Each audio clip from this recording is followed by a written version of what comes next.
oh, oh, oh, oh, oh, eh, oh, oh, oh, oh, oh, oh, eh, oh, oh, oh, oh, oh, oh, eh, oh, oh, oh, oh, oh, oh, eh, oh, oh, eh, mi do vivo tinde sa. Oh ho me wido asi ho anolile ho oh ho ne ware oh ho me wido asi ho anolile ho oh ho ne ware oh ho matonsi oh ho mi do vivo tinde sa. Oh oh me widow, oh oh ma sonsi, oh oh, oh oh, oh oh yeah, oh oh, oh oh, oh oh yeah. Mesdames et messieurs, bienvenue sur notre canal Berlin Mondial Live. Je m'appelle Christelle Baridi, pédagogue du théâtre, metteur en scène, président des Arts Vagabonds Réseau Afrique Bénin, et je suis entre l'Afrique et l'Europe. Je viens du Bénin. Le Bénin, un pays situé dans l'Afrique de l'Ouest, à presque environ 8000 km de Berlin, un pays merveilleux avec son vaudou national qui n'est pas ce que tout le monde croit d'habitude, mais prochainement je vous parlerai de ça. Aujourd'hui, on n'est pas là pour ça. On est là parce que tous confinés, on est là juste pour partager des moments de joie avec vous, chez vous. Je suis très heureux ce matin de vous apporter la parole. Dans ma langue nationale, la parole veut dire, je prends la langue, on a plusieurs langues nationales au Bénin. Je prends la langue nationale fond. La parole veut dire ho. C'est ça que je chantais au début. Pour vous dire que ce matin, je vous ai apporté la parole. La parole d'un auteur. D'un auteur qui n'est pas béninois, mais plutôt togolais. Un auteur qui a écrit La fleur du fantôme, hein, David Kanda. C'est un comédien humoriste, slameur, flûtiste du Togo. Le Togo est un pays voisin, un pays limitrophe du Bénin. Et c'est un auteur que je connais très bien, avec qui je travaille. Et je veux partager avec vous ce matin, pour vous permettre de voyager un peu à travers son monde et le monde de l'Afrique. C'est quelques extraits de son livre paru aux éditions Aoudi, Conte la fleur fantôme.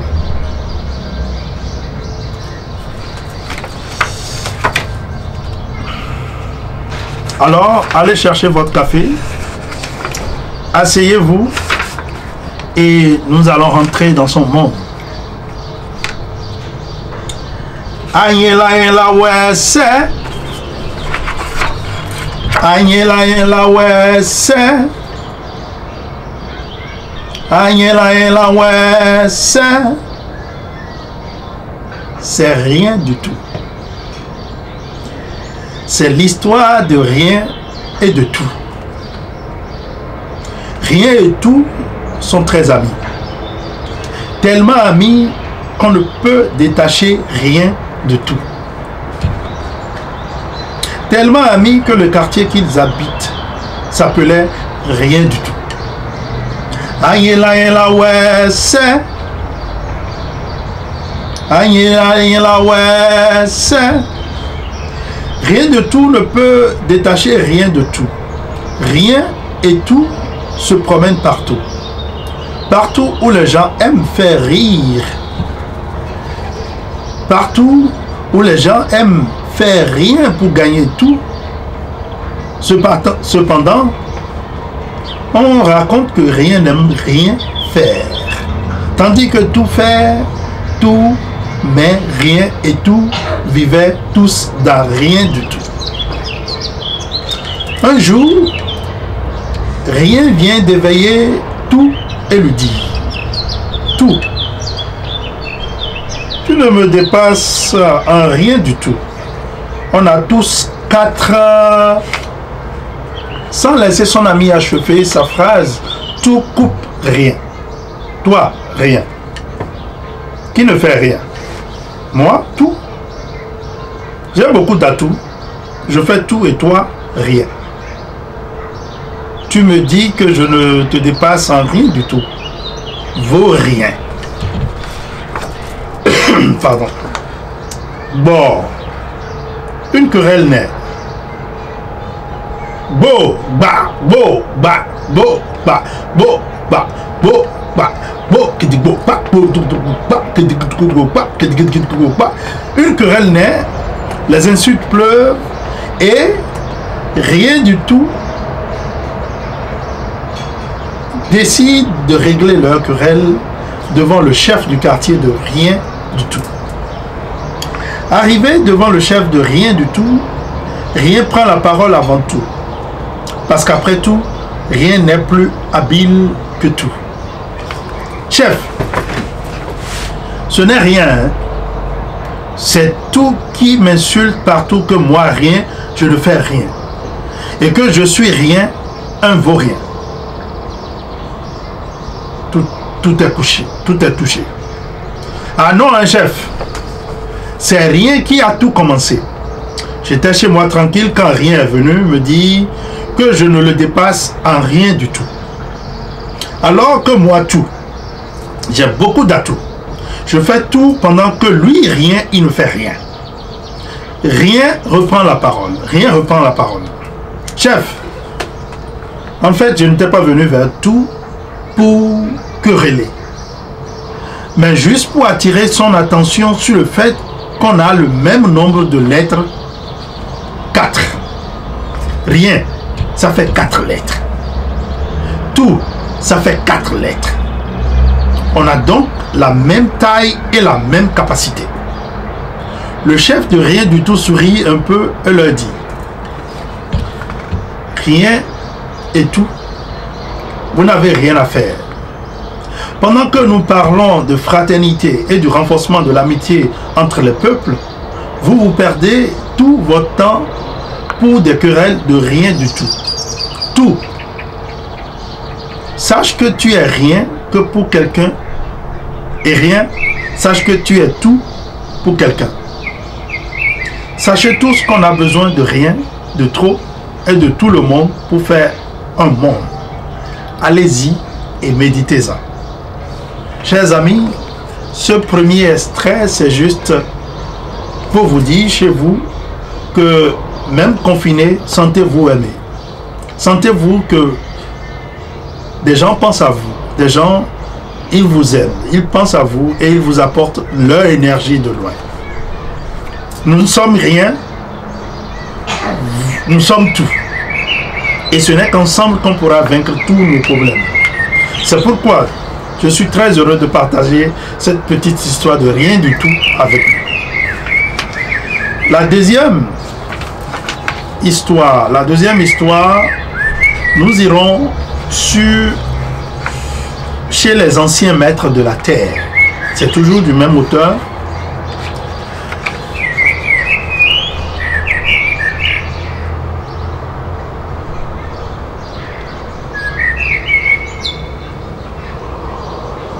Nous amèons son bébé waïa. Ben nous awéo son bébé waïa. Nous amèons son bébé waïa. Ben nous awéo son bébé waïa. Mi aja mayono. Mi soya yo ayo mayono. Jikwe mayono, dokwe mayono, bemenu waweo, sumbede waya. Oui, le conflit entre les hommes et les animaux ne date pas d'aujourd'hui. Les animaux sont les premières créatures à fouler la terre. Les hommes en sont les derniers.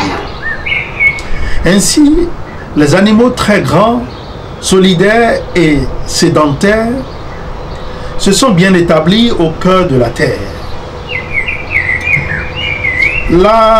Labourant avec vigueur et rigueur, fierté, égalité, courage et rage. Les hommes très petits, quant à eux, habitaient les arbres des savanes, se promenaient de branche en branche et ne vivaient que de cueillettes. Le chien, bien trapu et en vertu de son flair pointu, était le garde-corps de Sa Majesté Lion. Sa Majesté Lion était insatiable côté femme. Il en avait plusieurs, la lionne, la biche, la léoparde. Mais tellement insatisfait, il finit par arracher la femme de son grand corps, garde-corps. Bon! Le moral du chien chuta à moins 20 degrés. Il maigrit complètement. Il diminua considérablement pour garder la forme de la taille moyenne qu'on le connaît aujourd'hui. Les animaux très grands venaient souvent déféquer dans la savane des hommes très petits. Ces derniers n'osaient rien dire. Un jour, un enfant des hommes s'amusant dans la savane se retrouve dans le royaume des animaux, les images en live. Les féroces bêtes douanières se trouvant à la frontière, croyant avoir affaire à un kamikaze, se jettent sur l'enfant et l'achèvent. Les grands cris du petit retentissement tels une cloche dans les oreilles de son père. Son père est le chef de la communauté des hommes. Aussitôt, il envoie les espions vérifier ses soupçons. Ces derniers partent par les branches et arrivent à la dernière qui donne la vue sur les lieux de l'acte raciste. Ils reconnaissent les chétifs, os du petit. Ils retournent rendre compte. C'est le début d'une grande guerre semblable à la Deuxième Guerre mondiale quant à la haine qui animait les antagonistes. Les hommes se réunissent, fabriquent des gourdins, des massures. Les animaux de leur côté aiguisent leurs griffes, leurs dents, leurs queues. Mesdames et messieurs, ladies and gentlemen, soyez les bienvenus à ce combat qui met aux prises les animaux et les hommes. Les animaux avancent d'un pas, les hommes avancent de deux pas.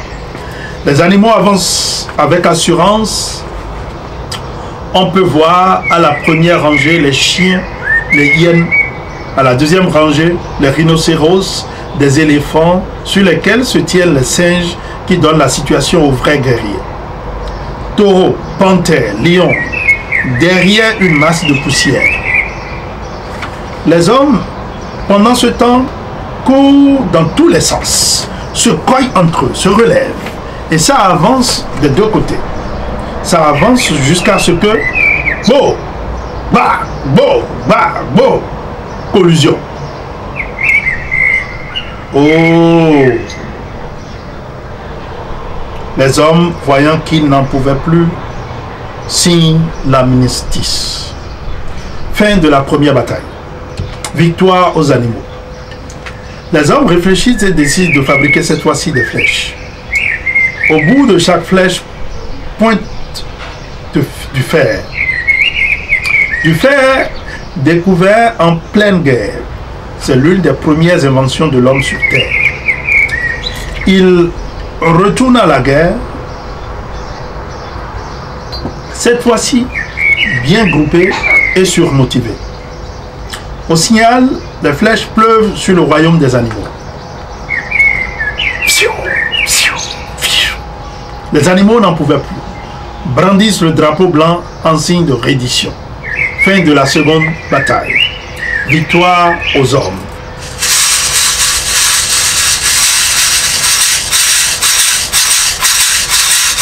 Mais parmi les animaux prisonniers de guerre,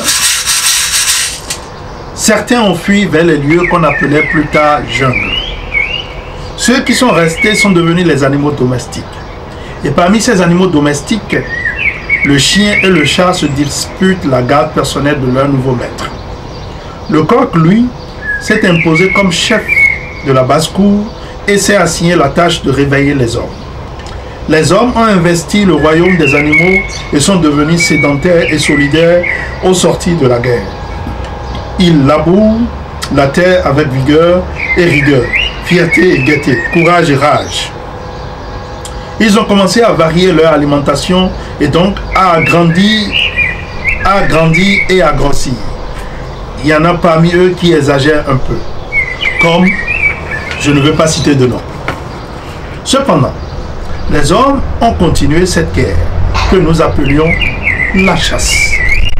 La chasse devient rapide, une activité de l'homme qui se nourrit des animaux et se vêt de leur peau. Mais au fil des temps, les végétariens et les végétaliens arrière-petits-fils de ceux qui aimaient beaucoup plus la cueillette, eux vont se nourrir de plantes végétales et défendre les droits des animaux. De toute façon, les droits de l'homme sont difficiles à défendre. Voilà comment les hommes sont devenus les maîtres de la terre. Et cette histoire, je l'ai lue pour vous demander d'aller au secours de notre environnement, d'aller au secours de notre humanité. Nous pouvons consommer les richesses de la terre, de la nature, mais préservons la nature. Prenons nos responsabilités en tant qu'êtres humains et vivons dans des milieux sains et propres et laissons la nature faire aussi son travail vivre. Les animaux vivent, nous vivons. Les êtres humains, nous devons prendre conscience sur notre état. Merci beaucoup. Je vais vous lire un dernier de ce recueil et je vais vous parler plutôt de je vais voir de l'or noir,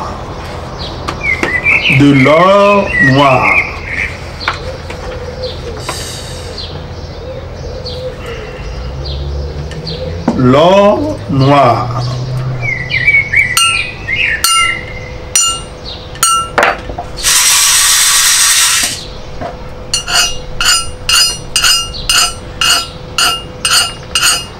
Cette histoire semi-étiologique commence dans l'univers cosmique. Les comètes formées entièrement de glace se déplacent violemment dans l'espace à une vitesse démesurée.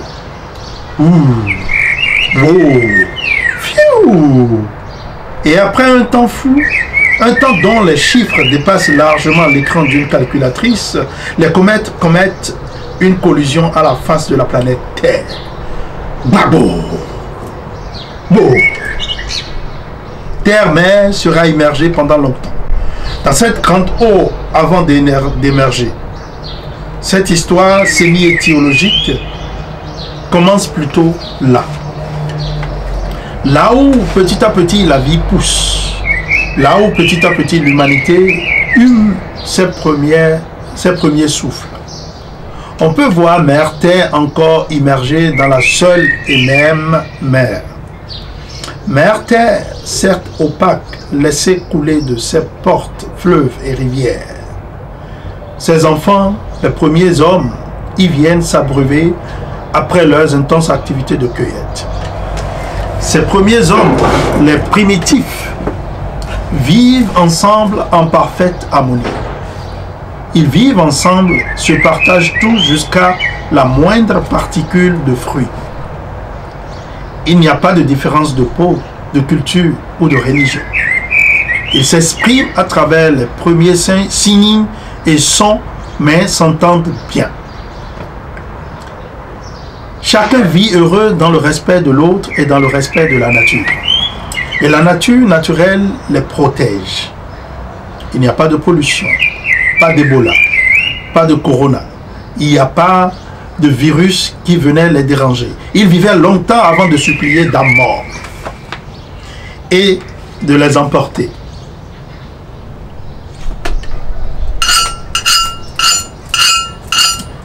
Cependant, les guerriers, les premiers hommes se multiplient très vite sous la voûte céleste et très bientôt, les ressources pour les nourrir vont se faire rares.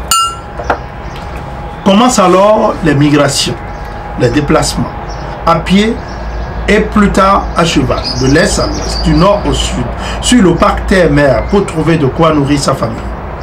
Nous venons là de quitter l'état individuel pour l'étape familiale.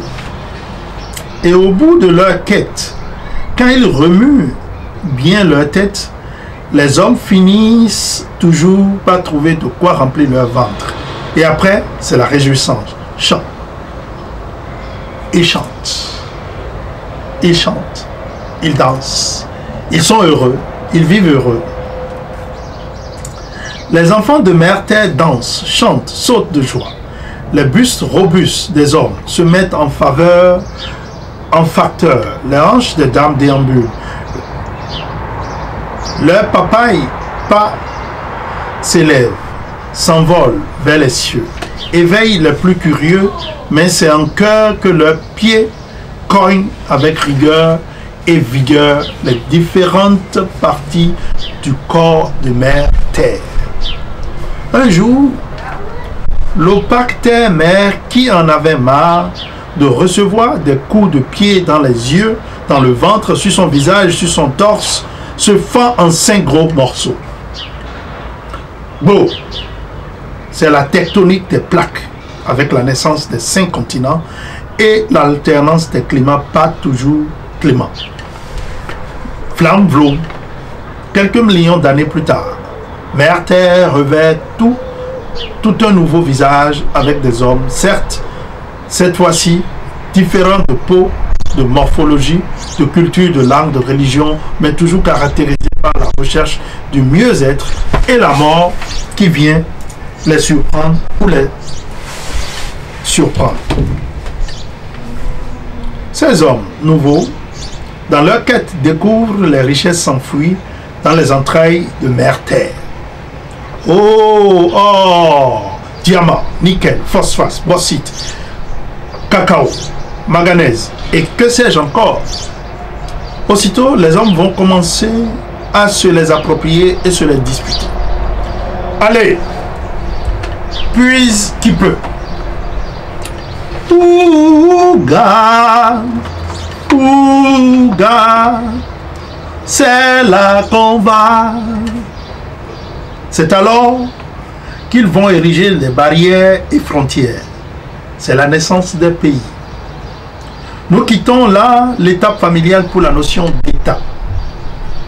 Chaque État, bien caractérisé par un territoire, un drapeau, des habitants, etc. Mais les répartitions des richesses enfouies au plus profond tréfonds de Mère Terre sont inégales. Alors les États les plus forts iront munis d'outils puisés chez les plus petits. Le monde va connaître de grands changements, surtout avec la découverte de l'or noir. Cette huile minérale, formée d'une multitude de composés organiques, piégés dans des formations géologiques dues à la tectonique des plaques. La vie s'industrialise et se capitalise. Tous les domaines se mécanisent, les hommes s'habillent bien, connaissent les bonnes manières, ils se civilisent. Leurs moyens de transport se modernisent. Les routes, les autoroutes, les tours se construisent, les métropoles s'installent, les villes s'illuminent, s'illuminisent. Oh, pardon, s'illuminent. Des fois, la rime nous conduit à de faux mots ou des mots faux. L'homme lui-même devient faux. Faux envers lui-même, faux envers autrui, faux envers la nature, fauchant tout sur son passage. Pour gagner son pain peu durable, il veut le gain par le bien. Son intérêt, quels que soient les moyens. Vlamvlom. Depuis quelques décennies, les colloques, les conférences internationales, Doha, Copenhague, se multiplient pour trouver des solutions durables pour garantir un mieux-être à tous les êtres humains de Mère Terre. Mais chaque fois, c'est des chocs, c'est des échecs. tellement chacun cherche son gain par le bien, son intérêt, quels que soient les moyens, les nations proches du développement disent aux nations développées, vous avez utilisé l'industrialisation poussée pour vous développer. Maintenant, vous voulez nous l'interdire. Et on se renvoie les torts, telle une balle à une partie de ping-pong. Pendant ce temps, Mère Terre se dénude progressivement de sa couche. Point. Ce n'est point un point final, puisque l'histoire, elle continue. Cette histoire, juste pour nous amener encore à cette idée de préservation de la Terre, de préservation des relations humaines, de préservation de notre diversité culturelle, intellectuelle, scientifique. Cette préservation, juste pour cette histoire, juste pour nous dire, aimons-nous dans la différence. Il n'y a pas de noir, il n'y a pas de blanc, il n'y a pas de jaune, il n'y a pas de rouge. Chacun n'a pas choisi être né où il est né. Nous sommes nés et nous avons vu un monde comme ça. Alors préservons-nous les êtres humains, préservons la nature. Je dis merci, merci de m'avoir suivi. J'espère que vous allez aimer. J'espère que vous pouvez aimer. J'espère que vous allez vous réjouir et de partager cette histoire chez vous. Je vous remercie. À très bientôt. Merci, Christelle Babendi, pour vous.